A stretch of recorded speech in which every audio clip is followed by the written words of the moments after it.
The walls of the old house creaked and groaned as Emily tossed and turned in her new bed. It had been a restless night, filled with strange dreams and a sense of unease that seemed to permeate the very air.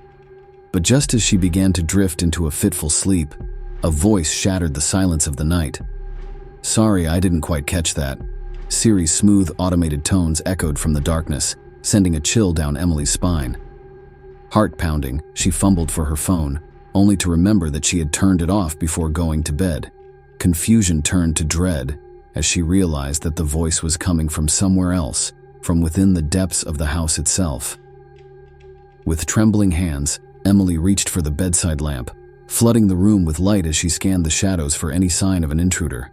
But the house was empty, the only sound the steady rhythm of her own heartbeat pounding in her ears. Swallowing her fear, Emily ventured into the hallway, her footsteps echoing on the old wooden floorboards as she followed the sound of Siri's voice. As she approached the living room, the voice grew louder, its words distorted and garbled as if spoken from the depths of a nightmare. With a sinking feeling in the pit of her stomach, Emily realized that the voice was not coming from her phone. It was emanating from the walls themselves, as if the very fabric of the house had come alive. Terror seized her as she stumbled backward, her mind racing with 1,000 unanswered questions. Who or what was speaking to her? And why had it chosen this particular moment to reveal itself? But as she stood frozen in the darkness, a sudden realization dawned upon her. An awful, horrifying truth that sent her blood running cold. For in that moment, Emily knew that she was not alone in the house, that something sinister lurked in the shadows, watching and waiting with bated breath. And as the voice continued to speak, its words growing more and more incomprehensible with each passing moment, Emily knew that she was powerless to escape the nightmare that had engulfed her. For in the heart of the darkness, something ancient and malevolent had awakened, and it hungered for her soul.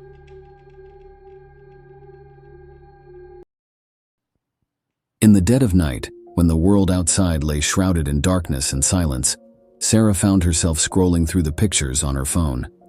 It was a habit born of restlessness, a futile attempt to distract herself from the gnawing sense of unease that seemed to lurk in every corner of her mind. But as she flicked through the familiar images of friends, family, and mundane moments captured in time, her thumb hesitated over a new addition, an image she knew she hadn't taken. Heart pounding, Sarah enlarged the photo, her breath catching in her throat as she beheld the chilling sight before her. It was a picture of her, sleeping soundly in her bed, the soft glow of the moonlight casting eerie shadows across her face. But something was wrong, something that sent a shiver racing down her spine. In the reflection of the window behind her, Sarah could make out the faint outline of a figure, a shadowy silhouette standing at the foot of her bed, its features obscured by darkness. Panic surged through her veins, cold and paralyzing, as she stared at the image, unable to tear her eyes away. Frantically, she checked the timestamp of the photo, searching for any clue as to how it had come to be on her phone. But there was nothing, no record of its origin, no indication of who or what had taken it. It was as if the picture had materialized out of thin air, a sinister reminder of forces beyond her comprehension. With trembling hands, Sarah reached for her bedside lamp, flooding the room with light in a desperate bid to banish the shadows.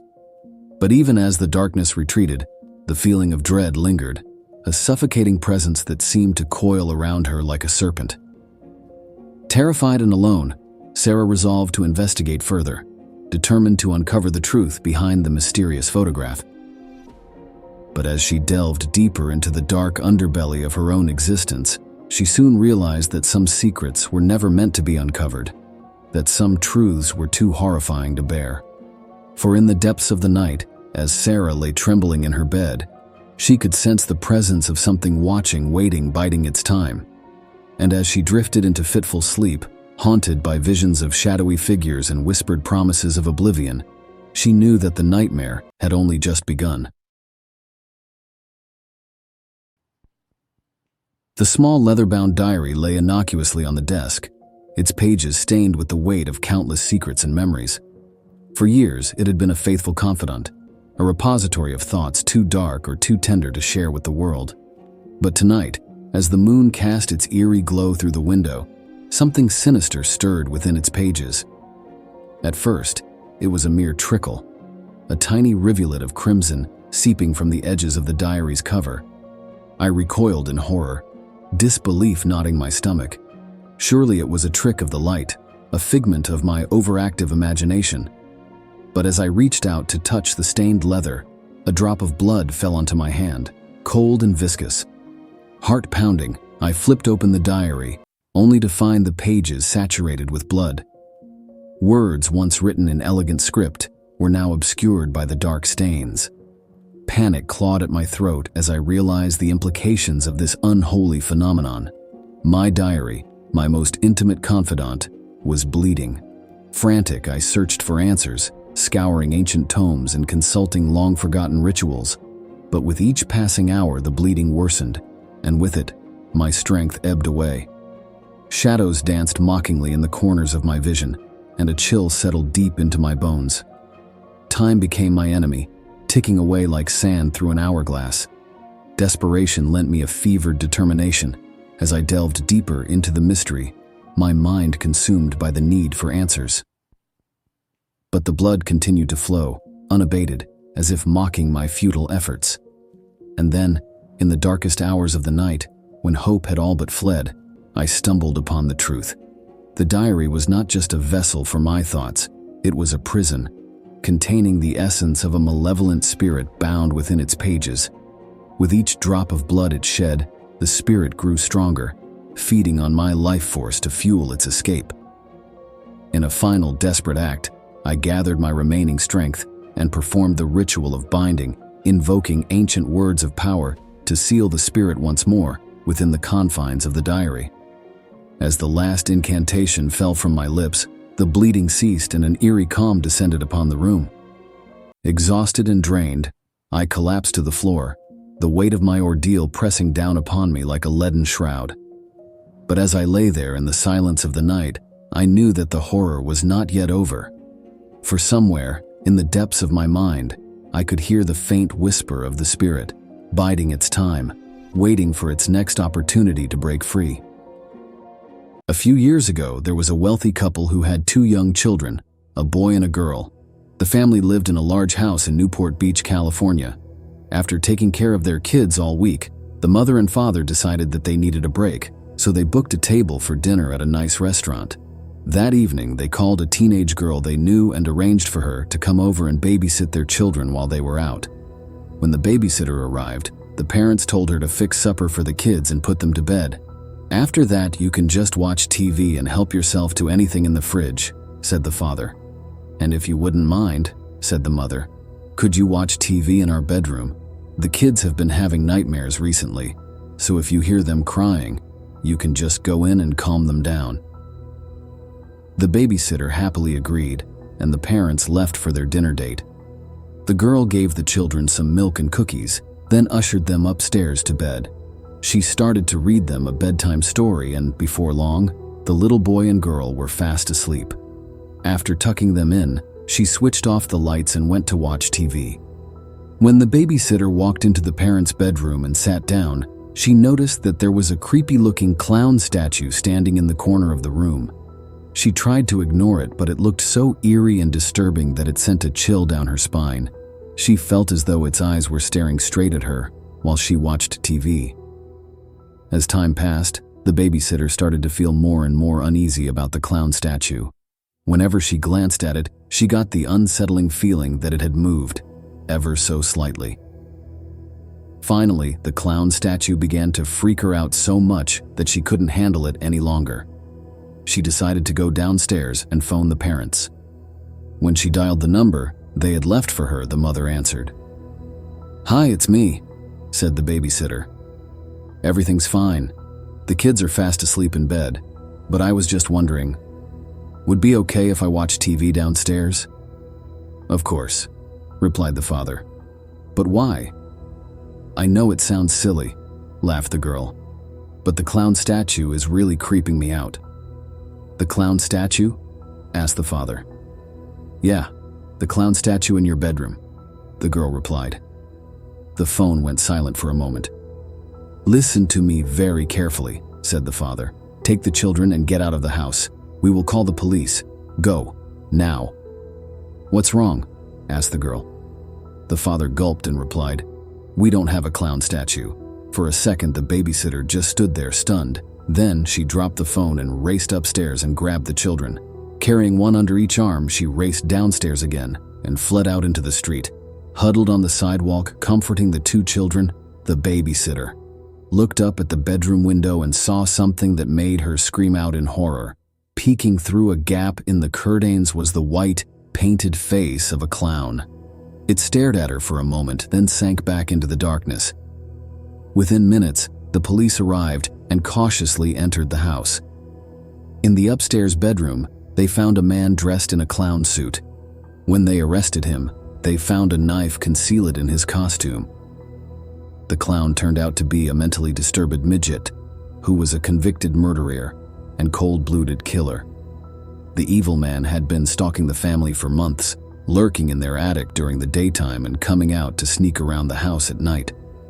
For weeks, the children had been complaining about a clown statue that stood in their room and watched them sleep. But the parents just dismissed this as nightmares. There was a 7-year-old girl named Molly who absolutely loved dolls. She collected every doll she could and displayed them on a shelf in her bedroom. She wasn't doing very well in school, so her parents told her that if her grades improved, they would buy her a new doll as a reward. Molly was motivated to try her best, and a few weeks later, her report card arrived from school.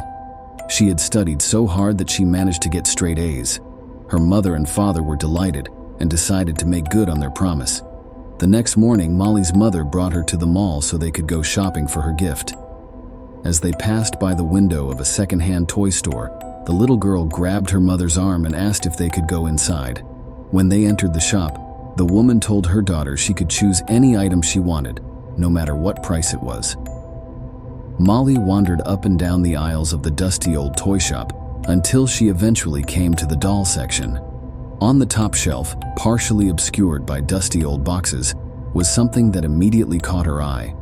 It was a clown doll with red hair, yellow eyes, and a big red nose. The clown's wizened face was twisted into a malicious grimace, and its teeth were sharp and jagged.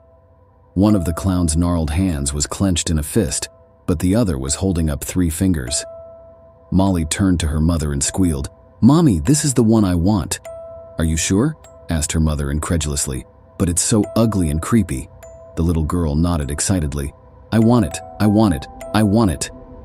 "Well, all right then," said her mother, as she took the clown doll down from the shelf and brought it over to the counter. The owner of the store took one look at the doll and said, "I'm sorry, madam. That clown doll is not for sale." "What? Why not?" exclaimed the surprised woman. The owner refused to answer. The mother looked down and saw her daughter's eyes welling up with tears. She began arguing with the shopkeeper and offered him more and more money, but he kept refusing. Eventually, she said, "I'll pay you $100, and held out the money in front of him. The owner's eyes grew wide. He hesitated for a moment, then grabbed the money greedily and said, "Okay, you can have it." He put the clown doll in a bag and gave it to the mother. As Molly and her mother walked out of the shop, the owner called out after them. "Just one thing," he said, "never leave your daughter alone with that doll." The mother and daughter didn't pay any attention to him and left, happy with their purchase. When they got home, Molly immediately rushed into the living room. The girl was overjoyed with her present and spent the rest of the day playing happily with her clown doll, while her mother watched television. As the little girl played with the doll, she wondered why it was holding up 3 fingers. Later that night, when Molly went to bed, she placed the doll on the top shelf in her bedroom. Her mother kissed her goodnight and shut the bedroom door. Bright and early the next morning, the mother was cooking breakfast and called out to Molly to wake her up. When she didn't receive an answer after calling her for the 3rd time, the mother began to get worried. She decided to go upstairs and get her daughter out of bed. When she walked into Molly's bedroom, she was horrified to find her daughter lying dead on the floor in a pool of blood. Her throat had been sliced open, and her eyes had been poked out. There was a sharp knife embedded in her chest. For a few moments, Molly's mother couldn't believe what she was seeing. But when she looked down and saw the clown doll sitting beside her daughter's mutilated body, she began screaming in horror. The clown doll was holding up 4 fingers. The night was thick with the scent of gasoline and frying grease as Jake wiped down the counter of the highway restaurant where he worked as a host. It was a desolate stretch of road, the kind where travelers stopped only out of necessity, their faces worn and weary from endless miles of asphalt and loneliness. As Jake glanced up from his task, he noticed a figure standing in the doorway, a lone traveler, silhouetted against the glare of the neon sign outside. But there was something odd about this visitor, something that sent a shiver down Jake's spine. "I have a reservation," the stranger said, his voice low and gravelly. Confusion flickered across Jake's face as he glanced down at the reservation book on the counter. Flipping through its pages, he searched for any sign of the booking, but there was nothing, no record of a reservation made for that night. "I'm sorry, sir, but I don't see your name here," Jakey replied, his voice tinged with uncertainty. The stranger's lips curled into a smile, revealing a row of yellowed teeth that glinted in the dim light. "That's because my reservation was made 40 years ago," he said, his voice dripping with menace. A chill swept through the air as Jake's blood turned to ice. 40 years ago? It was impossible. No one could have made a reservation that far in advance. But as he stared into the stranger's cold, unblinking eyes, Jake felt a wave of unease wash over him, as if the very fabric of reality was unraveling before his eyes. With trembling hands, Jake led the stranger to a table in the far corner of the restaurant, his mind racing with 1,000 unanswered questions. Who was this mysterious visitor, and what did he want? But before he could voice his concerns, the stranger spoke again, his voice barely more than a whisper. "I've been waiting for this moment for 40 years, he said, his words hanging in the air like a curse. And then, with a flicker of movement that was almost too quick to see, the stranger lunged across the table, his fingers curling into claws as he seized Jake by the throat. Panic surged through Jake's veins as he fought for breath, his vision swimming with spots of darkness. But as he gazed into the stranger's eyes, he saw something there, something ancient and hungry, lurking behind the veil of human flesh. And in that moment, Jake knew that he was not dealing with a mere traveler, but something far more sinister, a creature that had lain dormant for 40 years, waiting for the perfect opportunity to strike. As darkness closed in around him, Jake uttered a silent prayer, knowing that he was powerless to escape the horror that had been unleashed upon him. For in the heart of the highway restaurant, a darkness had awakened, and it hungered for the souls of the living.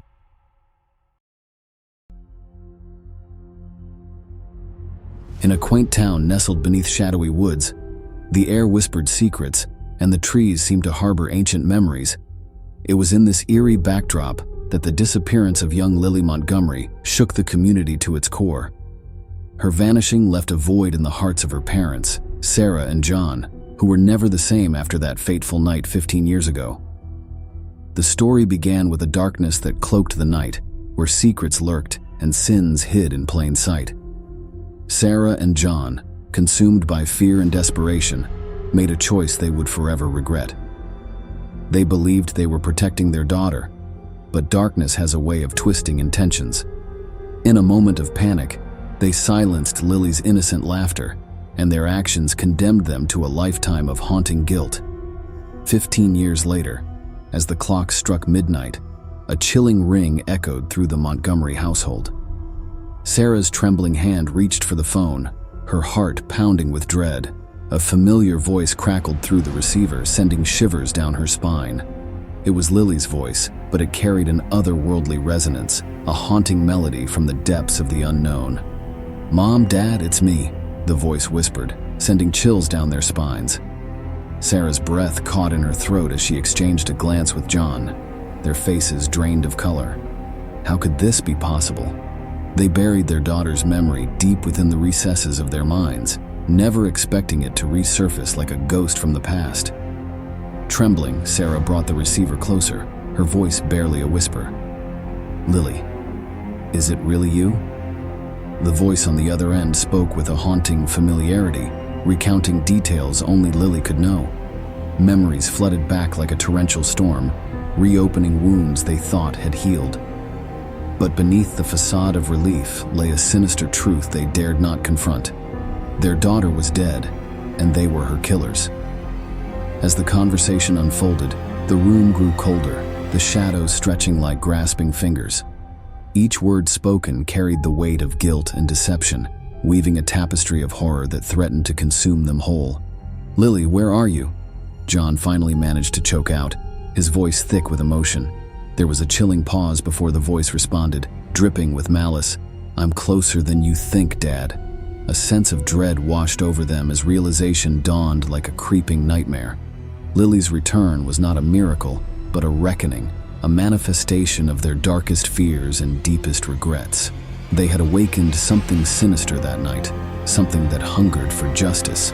The phone slipped from Sarah's trembling fingers as the room plunged into darkness, the only sound echoing through the empty halls, a haunting laughter that sent shivers down their spines. In the depths of the night, amidst the whispers of the wind and the mournful cries of the lost, Sarah and John realized that some sins can never be buried, and some ghosts never truly rest. Their daughter's voice would haunt them forever, a chilling reminder of the darkness that lurked within their souls.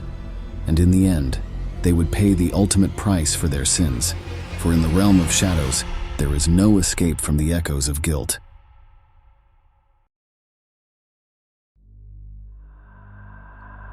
In the heart of the dense, dark woods, there stood a solitary cabin where an old woman resided. Her name was Agatha, and she was known by the locals as the keeper of ancient secrets, whispered to be a witch by those who dared speak her name. Legends spun tales of her solitude and the eerie aura that surrounded her dwelling.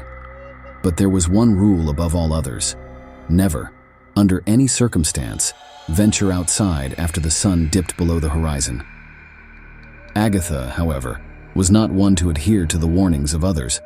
She had grown weary of the monotony of her isolated existence and yearned to taste the forbidden fruit of the night.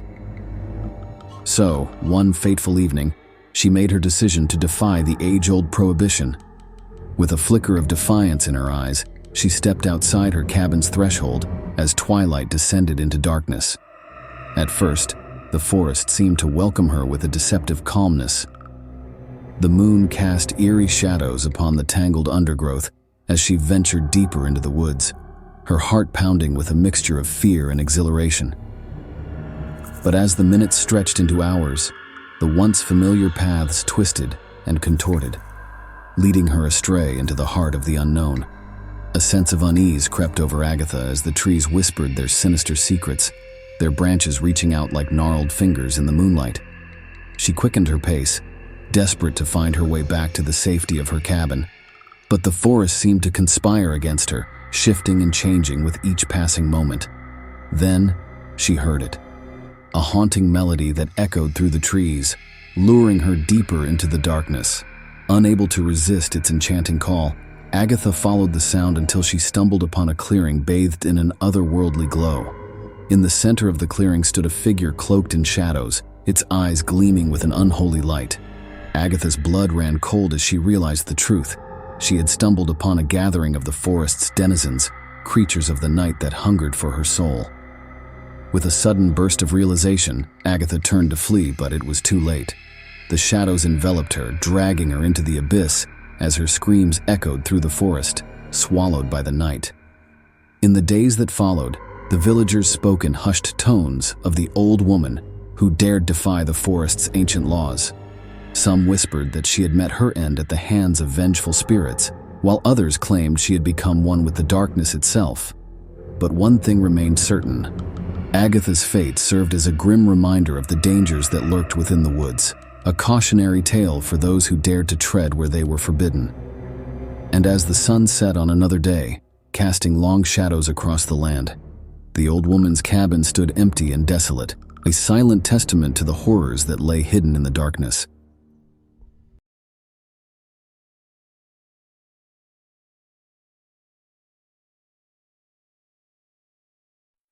The neon glow of the 24-hour laundromat cast eerie shadows against the empty machines, their metallic frames looming like silent sentinels in the dead of night. With a sense of unease prickling at the back of my neck, I stepped inside, the door creaking ominously behind me. As I approached the row of dryers, a chill swept through the air, raising goosebumps on my skin. Ignoring the nagging feeling of unease, I reached into the nearest dryer, my fingers trembling as they brushed against the soft fabric of my clothes. But as I grasped the fabric and began to pull, something seized hold of my wrist with a grip like iron, dragging me forward with a force that sent shockwaves of terror coursing through my veins. My heart thundered in my chest as I stumbled, my eyes widening in horror as I realized there was no one else in the laundromat, no one to hear my screams. With a sickening lurch, I was pulled into the depths of the dryer, the darkness swallowing me whole as I tumbled head over heels into the abyss. Panic clawed at my throat as I fought against the unseen force, my mind reeling with the impossibility of what was happening. In the darkness, time lost all meaning as I was buffeted by unseen currents, my senses overwhelmed by the cacophony of whispers that echoed through the void. Shadows danced at the edges of my vision, twisting and contorting into grotesque shapes that seemed to leer at me with malevolent intent.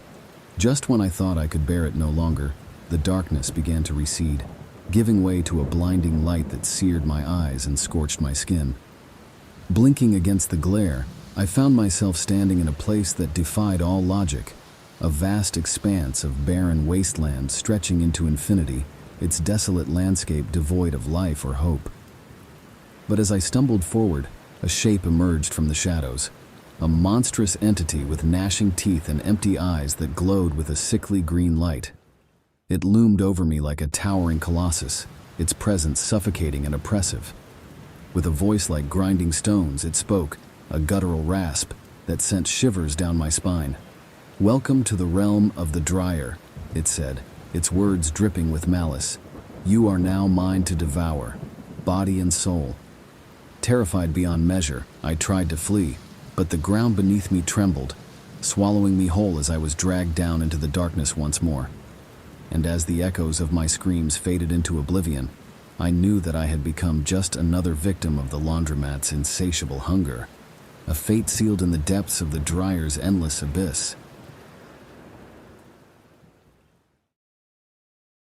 The sea stretched out before them like an endless expanse of darkness, the waves whispering secrets lost to time. But as the ship sailed further into the night, a strange mist began to envelop them, thick and suffocating, like a shroud of the damned. Unease rippled through the crew as they watched the mist descend, tendrils curling around the ship like ghostly fingers. But it was the voices that haunted them most, the distant cries of the drowned echoing through the fog, their lamentations carried on the wind like a mournful dirge. At first, the sailors dismissed the voices as tricks of the mind, the product of long nights spent adrift on the unforgiving sea. But as the mist thickened and the voices grew louder, they realized the horrifying truth.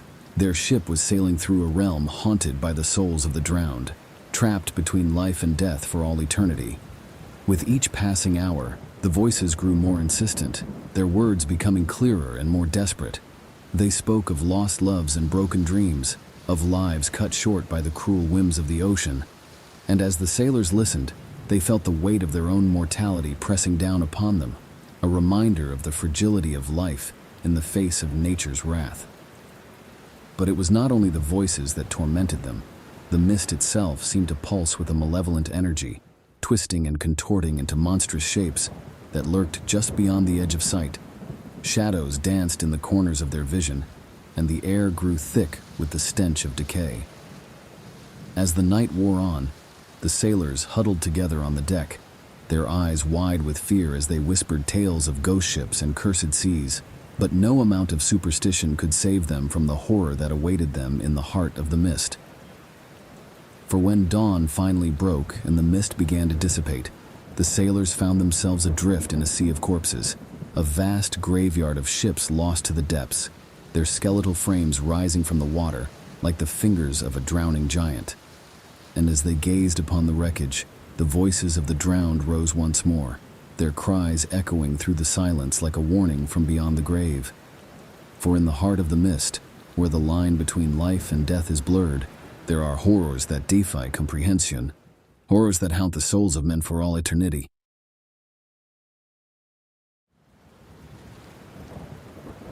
The clock struck midnight as Sarah settled into her couch, the glow of the television casting flickering shadows across the room.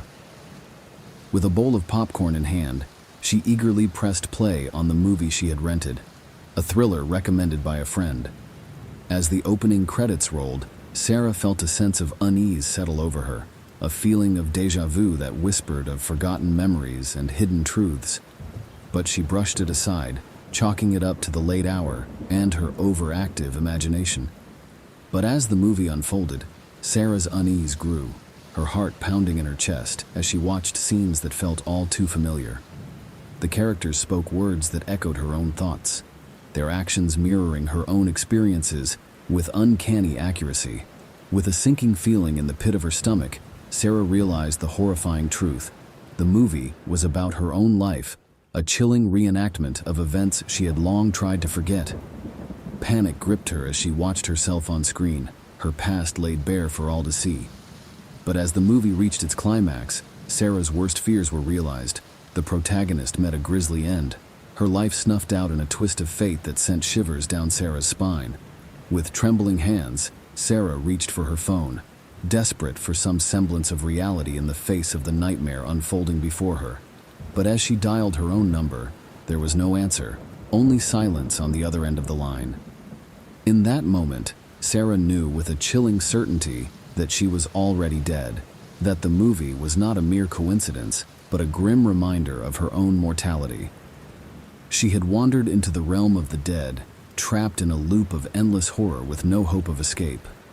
As the credits rolled and the screen faded to black, Sarah was left alone in the darkness, her mind reeling with the realization that she was little more than a ghost, a specter doomed to wander the halls of her own past for all eternity.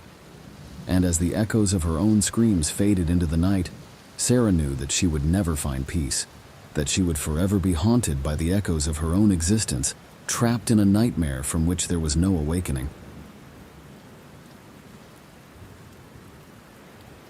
High atop a desolate hill stood the ancient English castle, its stone walls weathered by centuries of time, and its turrets piercing the brooding clouds like daggers. It was a place of dark secrets and forgotten sorrows, where the whispers of the dead mingled with the howling winds that swept across the barren landscape. 10 friends, seeking adventure and thrill, had decided to rent the castle for the weekend, lured by the promise of grandeur and mystery. Little did they know that their presence would awaken the dormant spirits that haunted its halls, stirring them from their restless slumber. As the group settled in for the night, the castle seemed to come alive with a malevolent energy, its shadows shifting and writhing like living things. Unease settled over the friends like a suffocating blanket, but they laughed it off, dismissing the strange occurrences as figments of their imagination. But as the witching hour approached, and the moon cast its pale light through the stained glass windows, the true horror of the castle revealed itself. From the depths of the darkness, the ghosts emerged, a legion of tortured souls condemned to wander the halls for eternity. With hollow eyes and twisted faces, they descended upon the unsuspecting friends, their ethereal forms flickering in and out of existence like phantoms. Terror seized the group as they realized the true nature of their predicament, their screams drowned out by the mournful wails of the damned. One by one, the ghosts claimed their victims, dragging them into the shadows where their torments awaited. Some were driven mad by visions of their darkest fears, while others were consumed by the flames of their own guilt and regret. But amidst the chaos, one of the friends, a brave soul named Emily, refused to succumb to the terror that gripped the castle. With a courage born of desperation, she ventured into the heart of the darkness, determined to uncover the truth behind the curse that bound the spirits to the castle's walls.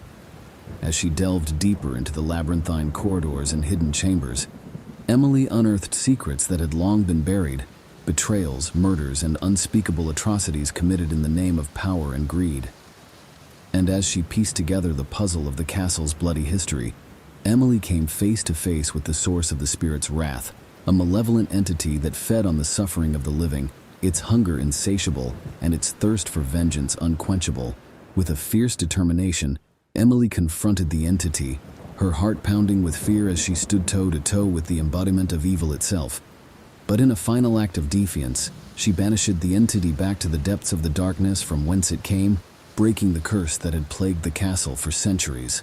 As the first light of dawn broke over the horizon, Emily emerged from the castle, her friends at her side, their faces pale and their spirits shaken but alive. And as they looked back at the ancient fortress looming in the distance, they knew that they had faced horrors beyond imagining and emerged victorious. But in the depths of their souls, they also knew that the echoes of the damned would linger forever, a haunting reminder of the darkness that dwells within us all, waiting to be unleashed at the slightest provocation.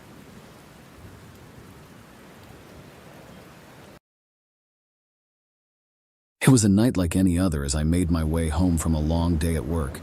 The city streets bathed in the glow of flickering streetlights. But as I walked, an unsettling feeling crept over me, a sensation of being watched, of unseen eyes lingering in the shadows. Glancing over my shoulder, I saw nothing but the empty street stretching into the darkness. Yet the feeling persisted, gnawing at the edges of my consciousness like a persistent whisper. With each step, the sensation grew stronger, until it felt as though I was being followed by an invisible presence. My heart quickened with a mixture of fear and curiosity, my footsteps echoing through the silent night. Finally, I reached the sanctuary of my apartment building, relief flooding through me as I stepped into the dimly lit lobby. But as I turned to enter the elevator, I froze, my blood turning to ice in my veins. Reflected in the polished metal doors stood my exact double, a perfect mirror image of myself, down to the smallest detail. Their eyes met mine, twin orbs filled with a haunting emptiness that sent shivers down my spine. For a moment, we stood locked in a silent exchange, the air thick with unspoken questions. Who was this stranger who wore my face? What twisted game of fate had brought us together in this surreal moment? Without a word, the doppelganger stepped forward, their movements mirroring my own with eerie precision. Panic surged through me as I stumbled backward, my mind reeling with disbelief. As the elevator doors slid shut, I was plunged into darkness, the sound of my own ragged breaths echoing through the confined space. But even in the darkness, I could feel the presence of my double, a cold chill that lingered like a shadow. The ride seemed to stretch on for an eternity, each passing moment filled with a sense of dread that threatened to consume me whole. And when the doors finally opened, I stepped out into a world that had become a twisted reflection of my own. The streets were deserted, the buildings looming like silent sentinels in the night. But everywhere I turned, I saw them, my doppelganger, their presence a constant reminder of the darkness that lurked within. With each step, I felt myself being drawn further into the abyss, my mind unraveling like a thread pulled taut. Reality seemed to warp and twist around me, a nightmarish landscape of distorted reflections and half-formed memories. And as I stumbled through the empty streets, pursued by the specter of my own likeness, I realized the horrifying truth. I was trapped in a world of shadows, a realm where doppelgangers roamed free, and reality was but a fleeting illusion. In the end, I could only surrender to the darkness, embracing the embrace of my double as we faded into the void together. Two souls bound by fate in an eternal dance of mirrored madness. One day I was bored and decided to search for my own name on Google. I have quite a rare name, so I didn't expect to find many results. Imagine how surprised I was when I came across a website that had my full name in the domain. When I clicked the link, it brought me to a message board. I looked at the profile of the website owner and found out that the person was the same age as me and had the same hobbies and interests. There weren't any posts on the message board, but I was intrigued, so I saved it in my favorites. It was about a month later when I went back to the website. This time, it had more content. There were some diary entries, mostly random things like "the weather was nice today" or "I'm so bored in work." Things of that nature. However, as time went on, I began to notice more and more coincidences. The person lived in the same city as I did. It struck me as rather strange that two people with the exact same rare name would be living in the same city at the same time. At one point, I noticed that the contents of the diary were quite similar to my own life. One day, I went to a baseball game, and when I checked the website that evening, I found that the owner of the site had gone to the same ball game. At first, I didn't think much of it. After all, tens of thousands of people in the city supported the same baseball team. It began to seem like much more than a simple coincidence. Whenever I checked the website, I would notice little biographical details that seemed too close for comfort. For example, the owner mentioned their pet dog, and the dog's name was the same as the dog I had when I was a child. The website owner posted a picture of their car. It was the same model of car I had been driving when I was in college.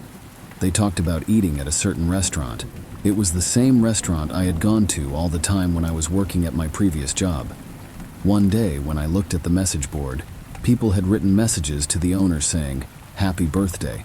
That day, it was my birthday as well. I decided to write on the message board for the first time, just out of curiosity. I was going to wish the owner a happy birthday and tell them we had the same name. However, when I tried to write something, I realized that there was nowhere to type your message. It wasn't a message board at all, just a static page. That's odd, I thought to myself. In other words, whoever owned the website had gone to a lot of trouble to make it seem as if it was an interactive site, as if there were other people posting on it, when in actual fact, all the content must have been created by the owner. Why on earth would someone do that? I wondered. I decided to send an email to the owner. It read, "Hi there. Believe it or not, we both share the same name. Nice to meet you." It was just a friendly email. The next day, when I tried to look at the website, I discovered that it was gone. It seemed like it had been deleted. Then I opened my mailbox. There was one reply. When I looked at it, a chill ran down my spine. It just read, "Found you."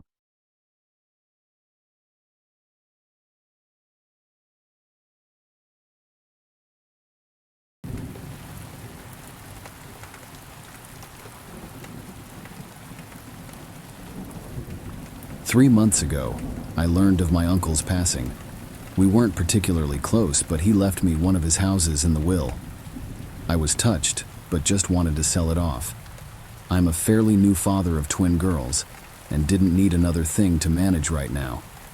To speed up the process, I decided to travel across the country to live in the house until a sale was assured. My job just requires a laptop and phone, so I was approved to work remotely for the time being. Unfortunately, my wife had to stay at her job, so I had to come alone. At first, I treated it as a mini vacation. I had hoped it would only last a week, but the process was more involved than I thought. I had a realtor taking care of most things, but after a month, I'm still here. I noticed things going wrong right away. Stuff was never where I last placed it. I'd see shadows out of the corner of my eye. I've lose track of time constantly. I thought it was caused by stress. Loneliness. Except for the few times the realtor came by with prospective buyers, the house was the quietest place I had ever been in. Before I completely lost my mind, the neighbor came by with a dog. She was an elderly woman who explained that she had been dog-sitting while my uncle was in the hospital. Now that I was here, she thought I should take Buster, the golden retriever. I thought the neighbor might have been forgetful because she seemed to think my uncle had just passed last week. Either way, I fell in love with Buster, and his presence was exactly what I needed. I even thought it would be a tremendous present to bring home to my girls. I just hoped my wife would feel the same way. However, even the dog could tell something was wrong with the house. Buster accepted his new living arrangements pretty quickly, but would never willingly go upstairs. This was all right with me at the time. I thought it would make it easier to keep track of him. Then Buster disappeared. Literally, 1 second he was standing right behind me as I was opening the treat jar to give him a snack. My eyes left him for just a moment to put the jar back, and then he was gone. I ran through the whole house calling his name. The kitchen was connected to the living room, and on the other end of that was the master bedroom and study. The other end of the kitchen led to a dining room, which was connected to the entrance hall that also led into the living room and stairs to the second floor. After walking upstairs, You had a choice of right or left along a balcony that overlooked the living room on one side and entrance on the other. Going left led immediately to a guest room and game room. Going right led to 2 more guest rooms and a bathroom at the end of the hall. I looked in every room and had to accept that somehow the dog made it outside, even though there was no doggy door and every door and window had been closed and locked. So I searched the surrounding neighborhood for another hour before giving up. I was thinking about making flyers when I opened the front door and heard Buster scrambling towards me from the kitchen. I was ecstatic, of course, but I just couldn't wrap my head around how I could have missed him. I let Buster sleep in the bed with me that night. In hindsight, it was a huge mistake, but it made me feel better at the time. Things picked up at work though, and I soon forgot about all the strangeness surrounding this house.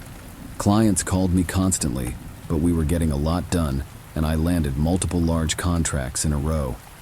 I was working around the clock, but I knew I'd be due a promotion once I returned to the home office. Several times I'd get lost in a phone call or spreadsheet, and suddenly find that it was nighttime. I'd be so absorbed with work that I would block out Buster whining for food or to go outside. I started to set alarms to keep track, but I had too many important clients to slow down. I was on top of the world, but my health was starting to suffer. I'd forget to eat and even sleep sometimes. There was always something else to do, or someone to talk to. I even got better at taking care of Buster, better than I was taking care of myself at least. Then my good mood ended with a bang, literally. Buster was whining behind me as I finished another spreadsheet. Then we both heard a door slam upstairs. For the first time since I brought him inside, Buster ran upstairs by himself. I almost called the cops, but I felt silly with the phone in my hand. I started to doubt I had heard anything at all. And if there were an intruder, surely Buster would have been making more noise. So I mustered all the courage I could manage and crept upstairs with frying pan as my weapon. It was dark upstairs, but enough moonlight was coming in from the downstairs windows for me to make out Buster standing in front of the bathroom. I had purposely closed every door when I last came through here looking for the lost dog, but this door was now wide open. I flipped on the hallway light, but nothing happened. With no better ideas, I raised my frying pan high and walked slowly to the bathroom. There was no window in here, so it was pure darkness inside. I was terrified. Bizarrely, Buster just looked frozen. His tail stood straight up and he just stood there pointed towards the door. I tried to take it as a good sign that he still wasn't barking. That's what finally got me through the threshold and into the bathroom. The whole time my eyes had been getting used to the darkness, and the bathroom was too small for there to have been anyone there without me noticing. I started to relax when I took a step forward into something sticky. I suddenly realized that I had my cell phone in my pocket. I pulled it out and turned it on to cast some light on the floor. I immediately dropped it at the sight of the bright red liquid that surrounded my feet. I fled the upstairs, and this triggered Buster to follow. This time I had no trouble calling the police. Thankfully, there was already a patrol car nearby, so 2 officers arrived within a couple of minutes. Their powerful flashlights cut through the darkness like knives, but they soon found nothing was wrong with the upstairs lights.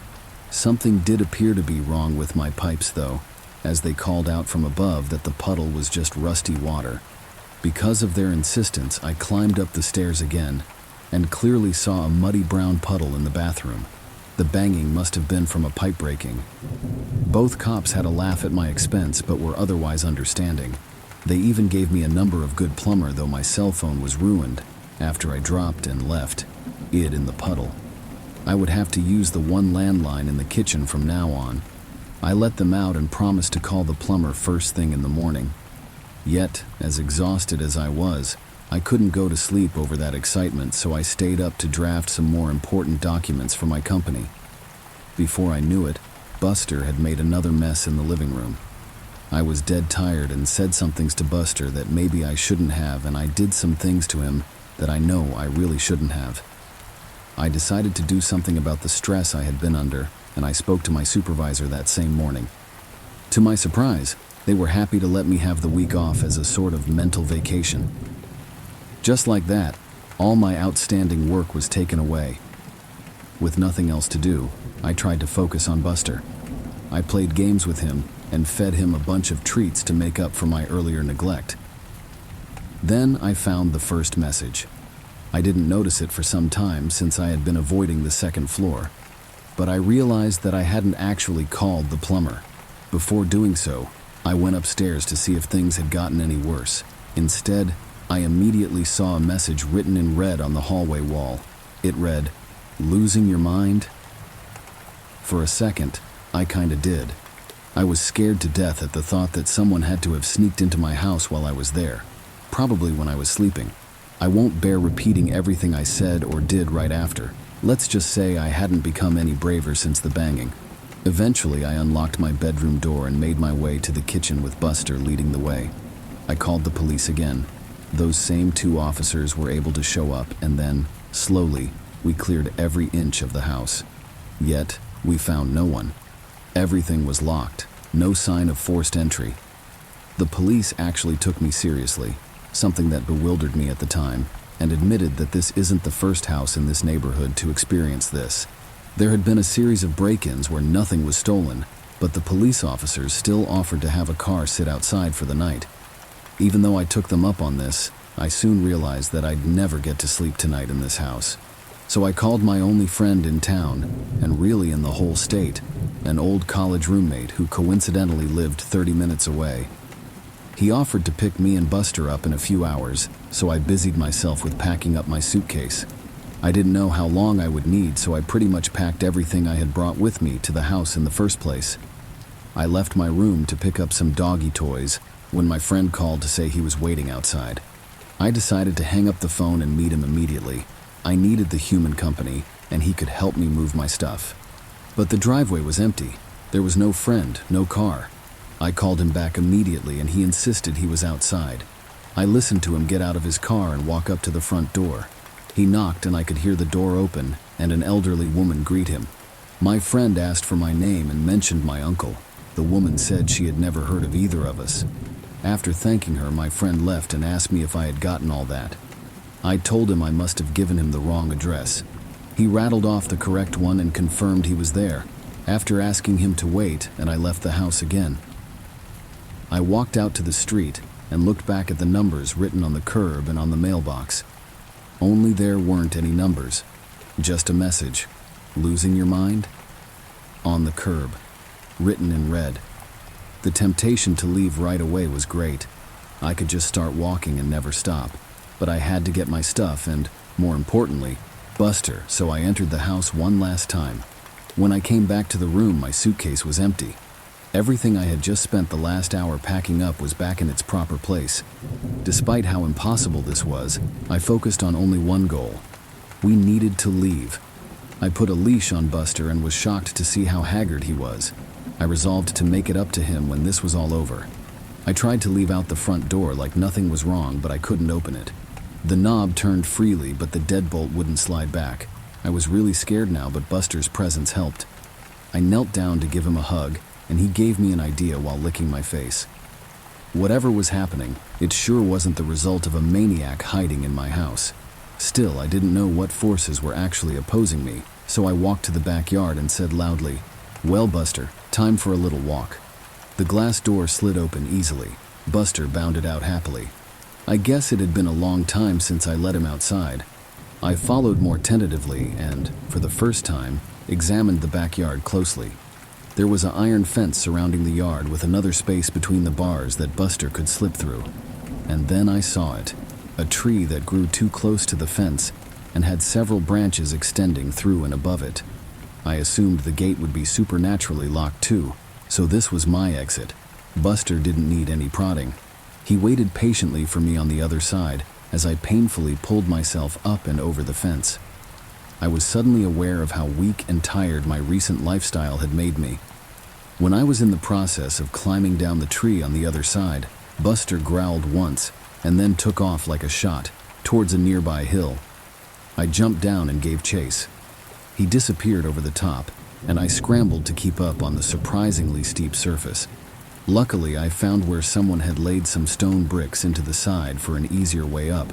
It was still steep enough that I had to focus on placing my feet correctly to keep from sliding, so I was looking down when my next reach-up resulted in my hand grabbing carpet. Confused, I looked up to see the second floor landing. I looked down to see the rest of the stairs that led to the entrance hall and living room of the house. Buster was nowhere to be found.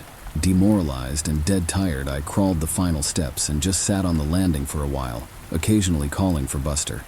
Eventually, the kitchen phone rang. Whatever ghosts were messing with me, I realized they couldn't stop outside forces from helping. I tumbled down the stairs in my haste and landed hard on the cold tiles below. But I was only dazed for a second, and soon was in the kitchen with the phone in my hand. My wife's warm voice filled me with hope. She was concerned that she hadn't heard from me in a while. I couldn't recall the last time I had even tried. She was trying to tell me that my work hadn't heard from me in a week, while I tried to tell her to call the police.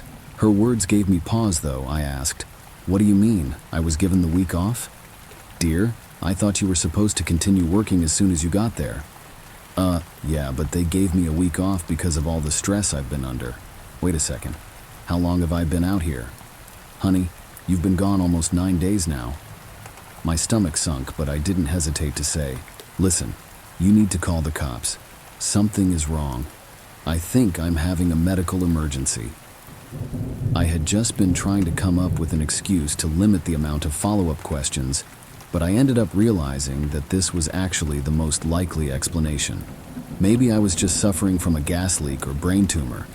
Ironically, either of those options seemed preferable than living in a haunted house.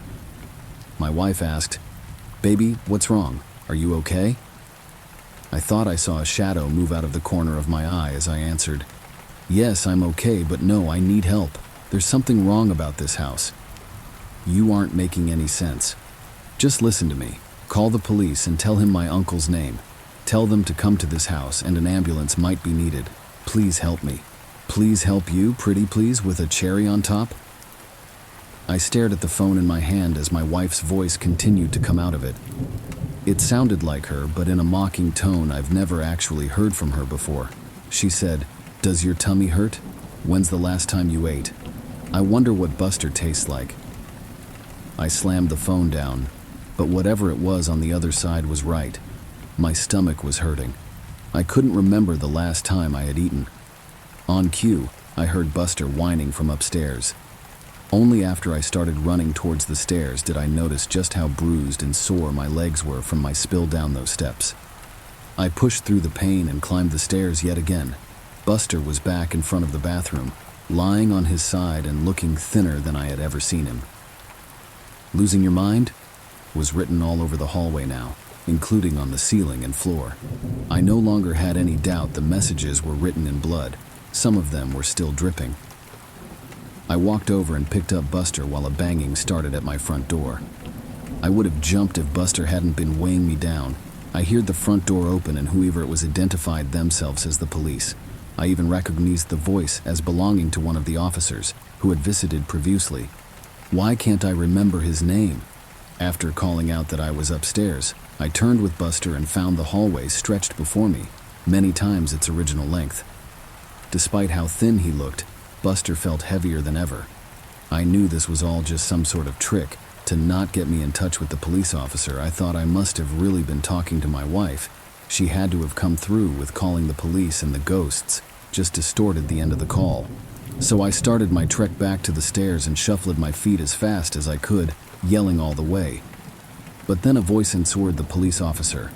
A woman's voice, my wife's voice. I could hear her say, "I'm sorry, my husband wasn't feeling well. He's resting in the bedroom. Can I help you?" I screamed as loud as I could just to get attention, but it was no use. I heard the officer say, "I'd like to check up on him all the same." Sure, come in. He's right through here." It was right out of a nightmare. I was sweating profusely while every step seemed to get me nowhere. I tried to speed up, but the hallway just stretched further, and then I heard a man's blood-curdling scream from downstairs. Suddenly, the hallway snapped back, and I found myself somehow right at the top of the stairs. My momentum couldn't be stopped. I fell down the stairs and landed hard, on top of Buster. He howled in pain, but at least he was alive. I saw a long, thick trail of blood go around the corner and under my closed bedroom door. There was still a shadow of something under the door. I painfully crept to the kitchen and grabbed my trusty frying pan before making my way back to the bedroom door, as quietly as I could. My eyes watched the moving shadows nervously. Whatever was waiting there had killed a man.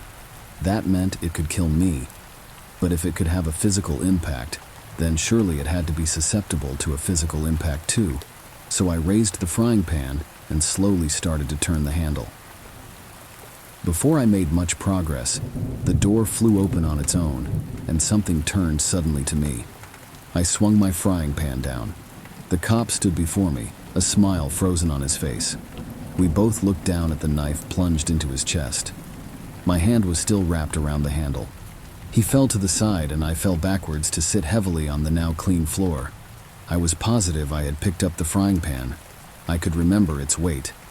But now I also remembered going to the kitchen and pulling out the knife. I seriously wondered if I was losing my mind. I looked down to find I had the knife in my hands again. I dropped it at once and crawled back to check on Buster. He wasn't moving. I put my head on his flank and was devastated to feel he was still warm, but not breathing. I didn't know what to do, so I did nothing. I did nothing for a long time. I was lethargic, but somehow made it to the couch in the living room. I waited there until nightfall and then slept on the couch. When I woke up, I waited some more. I wasn't sure what I was waiting for, but nothing horrible was happening to me while I waited. I wasn't in a hurry to change that. But the bodies of Buster and the cop were still there. I needed to do something. My stomach rumbled as I finally got off the couch. That was another problem with just staying put. First things first, I found a shovel in an outdoor closet attached to the backyard porch. Digging the hole was exhausting, so I settled for just burying Buster now. I planned on getting to the cop after finding something to eat. I picked up Buster and carried him outside. His fur was still so warm. It was hard to believe he was gone. But there was no life behind his big brown eyes. I gently laid him down in the hole and got to work. Sometime later, I wandered into the kitchen and raided the pantry. The house was quiet apart from my efforts. Whenever I stopped moving, the silence was complete. I wondered if the ghosts had just been trying to make me a murderer after all. Now that their goal had been met, maybe they would leave me alone for a while, just in time because I was starving and didn't need any more distractions. I opened a box of cereal and had a handful up to my lips when I paused. How could I tell I was actually eating what I was looking at? What if I had actually been opening a box of rat poison? I still wasn't sure what these ghosts were capable of. I imagined the food turning into worms after it was already in my mouth. With that thought, I threw the cereal to the ground and stomped off, no longer hungry. I needed to concentrate my efforts on leaving this place. Right on cue, I walked by the front door. It was wide open. Instinctively, I made a leap for it before stopping with my outstretched hand just a foot short of the door. This had to be another trick.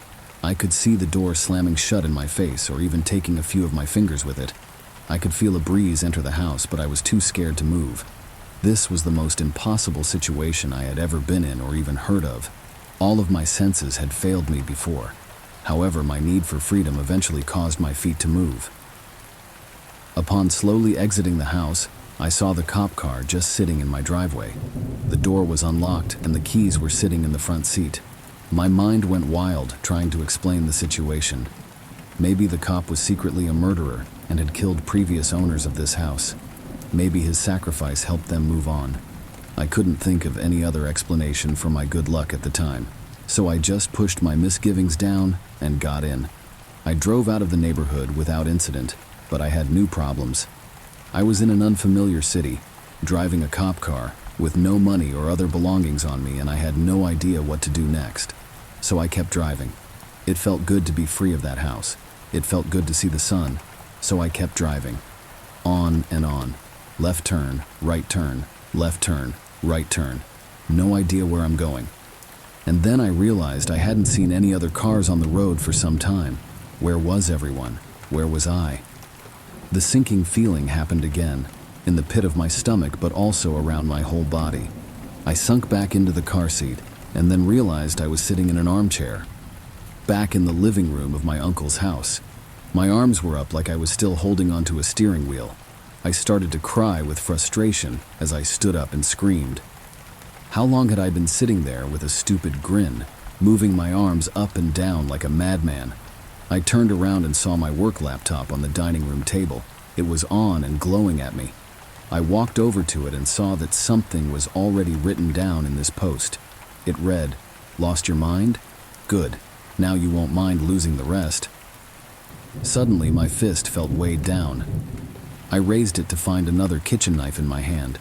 I dropped it immediately. I erased the message and started to type out a request for help. I ignored the screen and just focused on the keys, but I kept hitting them wrong and another message slowly formed. "I'm sorry. I've disappointed you all. For the last time, goodbye." I could have screamed again, but I noticed something had changed. I wasn't in the dining room anymore, I was in the study. I kept writing and writing and writing, and my own words started to come out. I have sent out emails requesting help. I've posted on the local police department's Facebook for assistance, and I've just tried to keep writing no matter what. This is my latest attempt to keep my sanity. Whenever I've tried to take a break, I find myself in a new room with new horrors descending on me. Once I opened the study door out to a hellish landscape and almost stepped out onto lava. I wasn't sure if it was all an illusion, but I didn't even want to have a vision of my feet burning, so I just closed the door and resumed writing. I'm not even sure this is all because of ghosts. I've been doing a lot of thinking lately, and the truth is simply that I have no idea what's going on. As I've gone over these crazy events, I've realized that I can't recall my uncle's name or what he looked like. I'm not sure I ever had an uncle. I'm trying to think really hard about how I came here. Did I fly? Drive? I can't remember. Have I always been here? Even weirder, I can't remember my realtor's name or even what gender they are. I've met them in person several times. Why don't I know things I should? I can't even remember the name of my daughters or my wife. Am I even a father? Am I even a person? I know I must be, because here I am writing in this small study. But now that I think about it, I can't remember who my parents are, what they look like, or anything about my childhood. Now I just remember this house and all the nightmares, waking and otherwise, I've experienced here. I'm feeling a lot like I was back in the cop car. I found a way forward, but I really don't know what to do next. This is not a way to live, and I'm getting more and more tired. I'm so hungry, and I'm finding it harder to focus. I keep hearing voices, and they're getting louder. I know if I stop writing, I won't last long, but I'm running out of things to say. My hands are tired. I'm tired. So tired. The quick brown fox jumped over the lazy dogs. I need to keep writing, but I don't know what to say anymore. What's my name? I don't know. I'll die if I stop writing. I'll die if I stop working. The quick brown fox jumped over the lazy dogs. Dogs. Buster. I miss Buster. I wish I could pet him one last time. But was he ever real? Is anything? I'm so tired, so hungry. I need to focus. The quick brown fox jumped over the lazy goodbye. The quick brown I'm sorry jumped over pointed you lazy dog so goodbye. I'm quick I've jumped disap the all last time lazy dogs I'm sorry. Jumped over disappointed you lazy. For the lazy dogs good beat. I'm sorry. I've disappointed you all for the last time.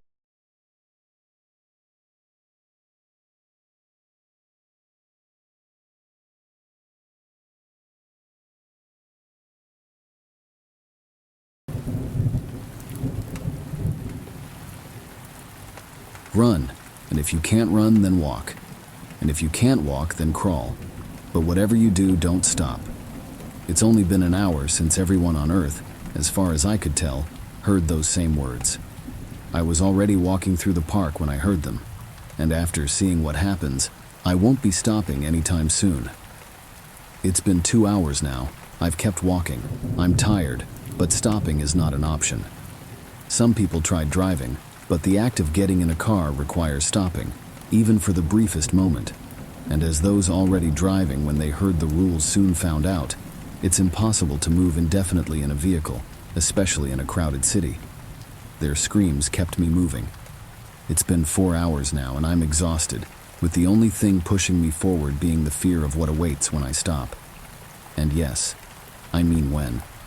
proven by plenty of those around me. Eventually, I'll have to stop. Some have just given up, accepting their fate only to immediately regret the decision. Some just couldn't take the screams anymore, and most simply don't see the point of continuing. And with every step, I'm starting to become more like the latter. It's been about 6 hours, and for the first time I saw what happens up close. I was walking aimlessly down an alley, trying to get away from the madness, when I saw a young man no more than 16 crying. It didn't even register at first to me until he made eye contact with me. He had stopped moving. His eyes were bloodshot, and not just whites around his pupils. I mean, the entirety of his eyes were crimson red. Black tears streamed down his expressionless face, and then he smiled. A wide, toothy smile that would have screamed of joy if it wasn't followed by animalistic screams that would give the biggest horror fanatic nightmares. I wish I could say witnessing his dying moments was the most horrific thing to happen to me today, but then it hit me, the realization that I had stopped moving.